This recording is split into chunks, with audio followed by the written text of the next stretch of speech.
साथियों, केशव की पाठशाला में मैं रजराम आपका हार्दिक स्वागत करता हूं। आज मैं आपके सामने बहुत ही महत्वपूर्ण वीडियो के साथ हाजिर हुआ हूं।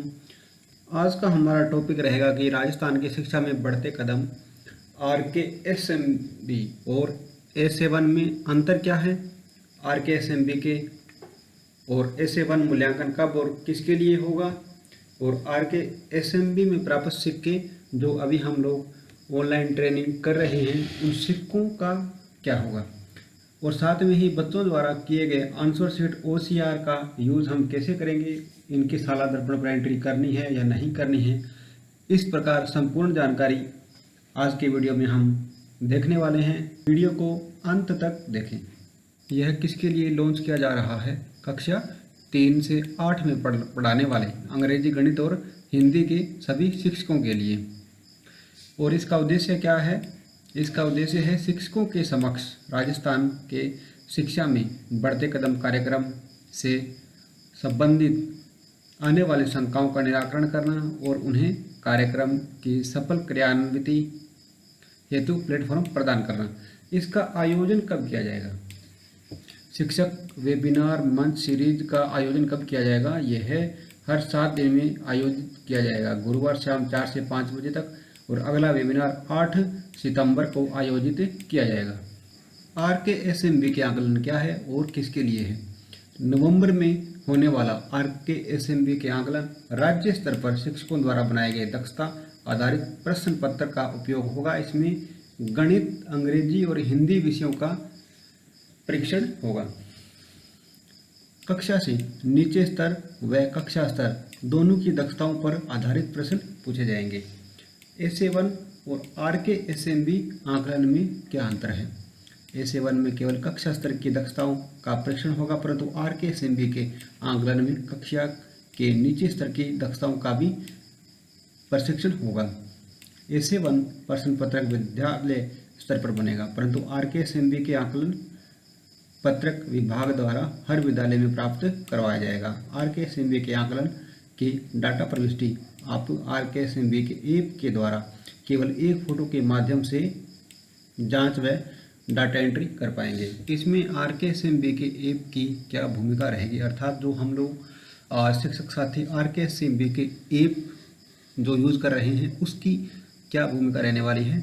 OCR तकनीक द्वारा आप केवल एक फ़ोटो खींचकर जांच एवं डाटा एंट्री दोनों कर पाएंगे। कुछ दिनों बाद आपको अपनी कक्षा के बारे में डाटा अंतर्दृष्टि भी प्राप्त होगी। रूप से जो अंतर रहेगा वो ये रहेगा कि A1 है वो कक्षा 1 से लेकर 5 तक इसमें शामिल होंगे और इसमें पाठ्य पुस्तक का इस्तेमाल किया जाएगा। कक्षा 1 से 5 तक है वो पाठ्य पुस्तक का इस्तेमाल किया जाएगा, और जो RKSMB के है इसके अंतर्गत कक्षा 3 से लेके और कक्षा 8 तक, कक्षा 3 से लेके कक्षा 8 तक की गणित, अंग्रेजी और हिंदी विषय के जो वर्कबुक है उनमें से यह होगा। अर्थात A1 है वो कक्षा 1 से लेकर 5 तक, और इनका जो आकलन है वो पाठ्य पुस्तक में से किया जाएगा, और जो RKSMB के है, RKSMB के शिक्षा राजस्थान में शिक्षा के बढ़ते कदम, इनका जो आकलन है वो कक्षा 3 से लेकर 8 तक और सिर्फ 3 विषय गणित, अंग्रेजी और हिंदी विषय 3 विषयों पर आधारित होगा, और यह सिर्फ वर्कबुक आधारित होगा। वर्कबुक के आधार पर ही इसका आकलन किया जाएगा। हम एक के दूसरे चरण का प्रयोग करना कैसे सीखें?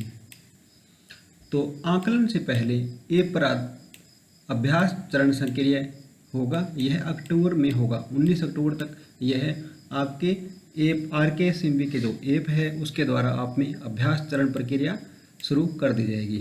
साथ में आपको सिंपल पेपर भी प्रदान किए जाएंगे जिसका प्रयोग करके आप आकलन की फ़ोटो खींच के अपलोड करने का अभ्यास भी कर सकेंगे। इसके साथ ही क्या है, आपको सिंपल पेपर भी आपको प्रदान किए जाएंगे ताकि आप इनको करते हुए बच्चों की फ़ोटो खींच के और उनको अपलोड कर पाएँ। नंबर 2 है अभ्यास चरण और RKSMB के आकलन में क्या अंतर है, अर्थात जो अभ्यास चरण आपको उपलब्ध करवाया जाएगा उसमें और जो RKSMB का आकलन रहेगा उसके अंदर क्या अंतर है।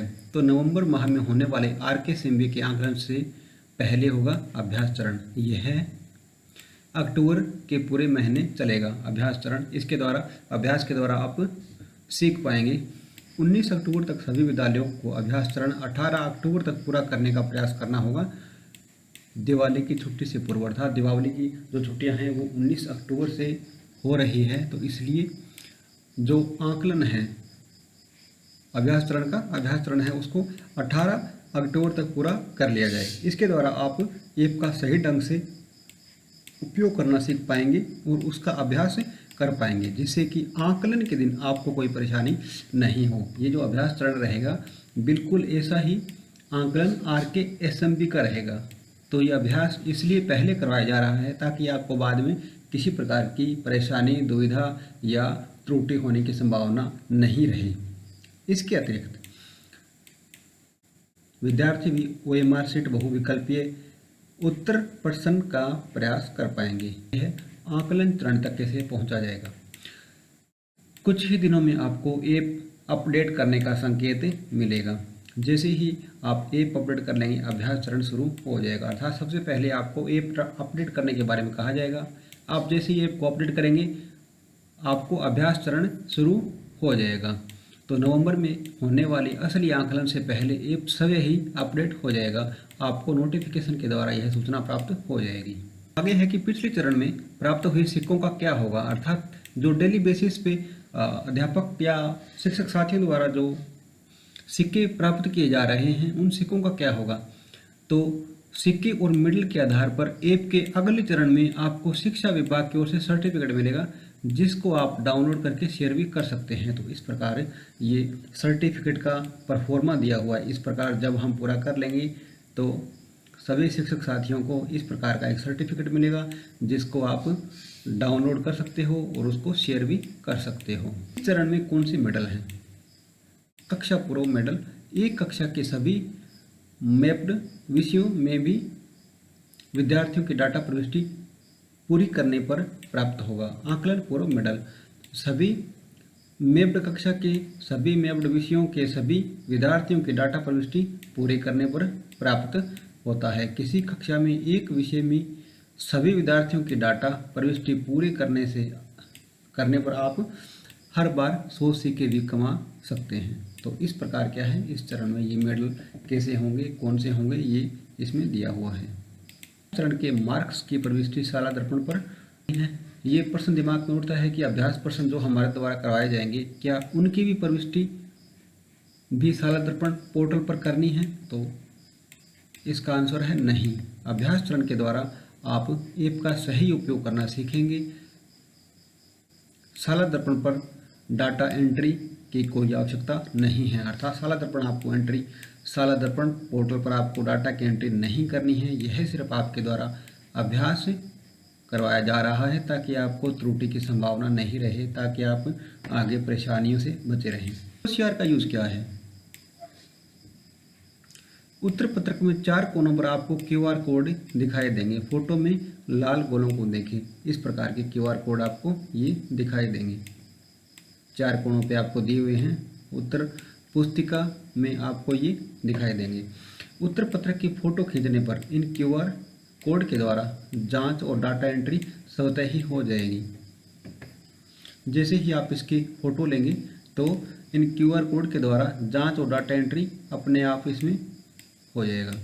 तो कक्षा 3 से 5 के उत्तर पत्रक में QR कोड नहीं दिखेगा, परंतु घबराए नहीं, इसका उपयोग एक समान रहेगा।